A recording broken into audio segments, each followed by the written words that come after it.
For our movement analysis, we have chosen the jump split squat. Here you see Christina performing the movement in its entirety, and we will now watch her perform each portion of the movement so that we may break it down and describe what is happening at the hip, knee, ankle, and elbow and wrist joints. As she moves from the anatomical stance into position B, her hip flexors are flexing both her right hip while her left hip is in extension also via her hip flexors. Her quads are flexing both her right and left knee. Both her right and left ankle are in dorsiflexion by use of her calf muscles, and her elbows move into flexion while her wrists abduct. From position B to position C is a very quick movement and hard to catch, but in order to switch to the opposite leg, Christina must propel herself up with a quick jump. Moving from position B to position C, both right and left hip are extended via the hip flexors. Both her right and left knees are in extension through use of her quads.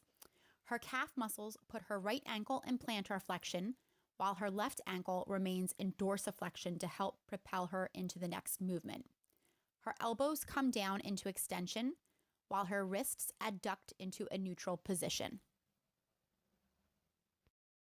As she moves from position C to position D to complete the entire movement, we see on the left side of her body now that her left hip is now in flexion via her hip flexors, while her right hip moves into extension again by way of her hip flexors. Both her left and right knee are flexed by use of her quad muscles. Both her left and right ankle are in dorsiflexion through use of her calf muscles. And finally, again, we see that both her elbows return to a flexed position, as well as both of her wrists returning to abduction.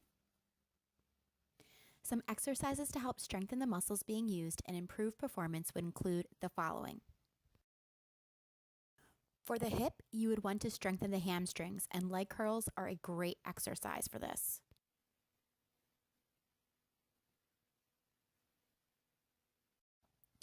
For the knee, you want to work the quads, so a leg extension machine will work really well.